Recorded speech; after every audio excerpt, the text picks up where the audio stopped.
શ્રી ગણેશાય નમઃ। નમસ્કાર, આપ સર્વેનો ફરીથી હાર્દિક સ્વાગત છે। દોસ્તો, શ્રાવણ વદ સાતમના દિવસે ગુજરાતમાં આદ્ય શક્તિ શીતળા માતાજીની ઉપાસના કરવામાં આવે છે અને વ્રત રાખવામાં આવે છે। આ દિવસ ગુજરાતમાં શીતળા સાતમ તરીકે ઓળખવામાં આવે છે।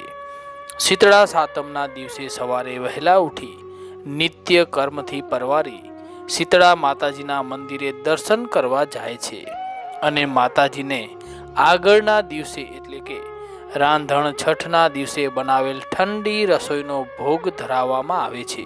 મિત્રો, શું તમને ખબર છે કે આખરે શા માટે શીતળા સાતમના દિવસે શીતળા માતાને ઠંડી રસોઈનો ભોગ ધરાવવામાં આવે છે? તેની પાછળ પૌરાણિક માન્યતાઓ શું છે? જો તમે નથી જાણતા તો આ વિડીયોને અંત સુધી જરૂરથી નિહાળજો, જેથી તમને પણ આ બાબતની જાણકારી મળી રહે। મિત્રો, આપને આ માહિતી પસંદ આવે તો વિડીયોને લાઈક જરૂરથી કરજો અને કોમેન્ટમાં જય શીતળામાં જરૂરથી લખજો। દોસ્તો, અમારી આ ચેનલ ઉપર હિન્દુ ધર્મને લગતા ધાર્મિક વિડીયો દરરોજ મૂકવામાં આવે છે। જો આપને આવા વિડીયો જોવા ગમતા હોય અને હજુ સુધી તમે આ ચેનલને સબસ્ક્રાઈબ ન કરી હોય તો સબસ્ક્રાઈબ જરૂરથી કરી નાખજો, જેથી અમારા દ્વારા નવો વિડીયો મૂકવામાં આવે તો તેની જાણકારી આપને નોટિફિકેશન મારફતે મળતી રહે।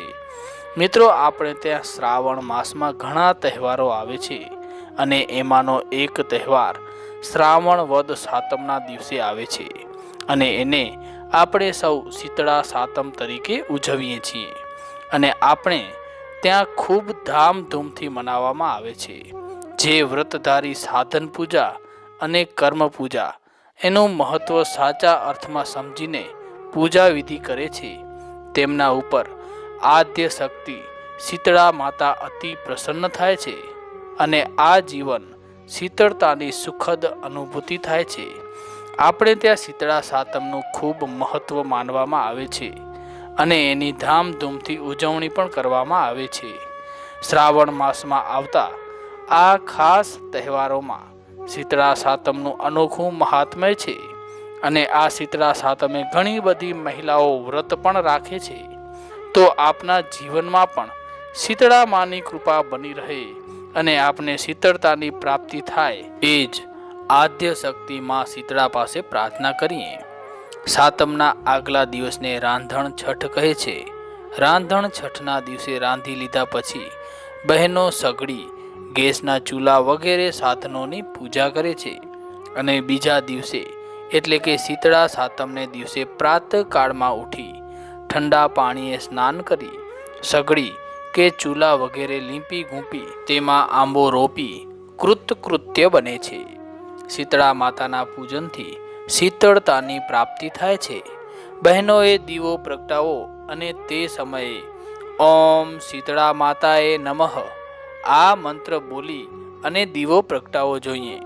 શીતળા માતાનું સ્વરૂપ અનોખું છે, જેમાં ગદર્ભ પર માતાજીની સવારી છે, એક હાથમાં કળશ ધારણ કર્યું છે।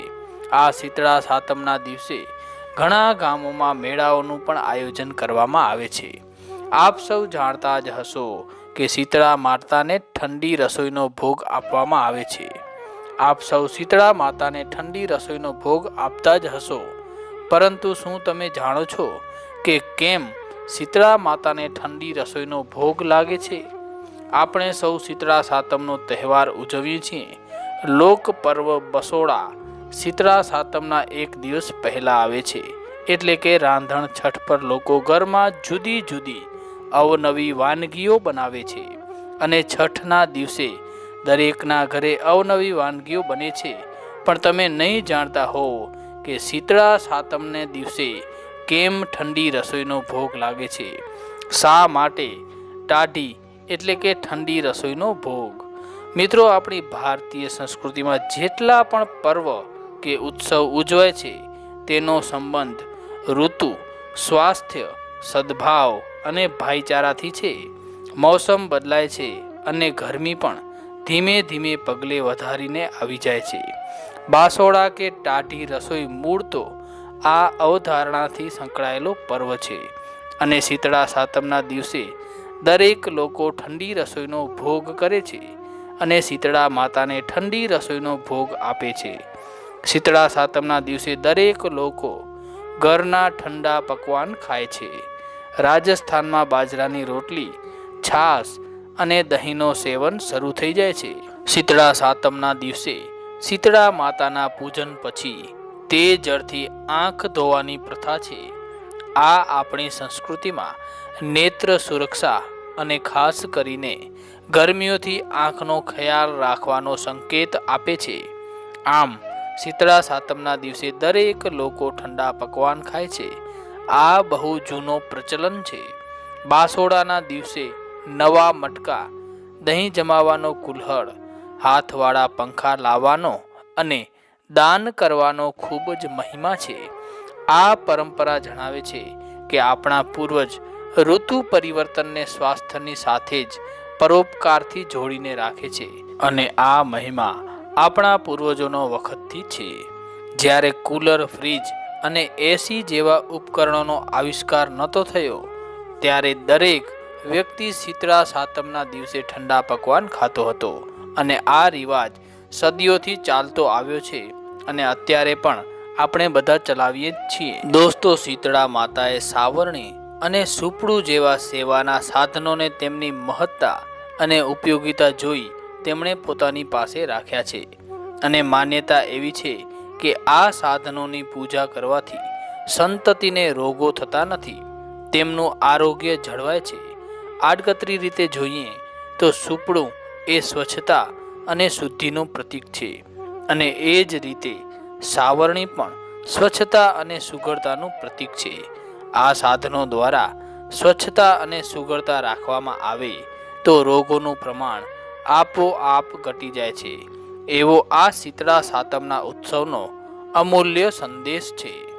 જીવનમાં સ્વચ્છતા અને સુઘડતા લાવવા માટે સ્ત્રી આ પવિત્ર પર્વના દિવસે શીતળા માતાની આરાધના અને ઉપાસના કરે છે.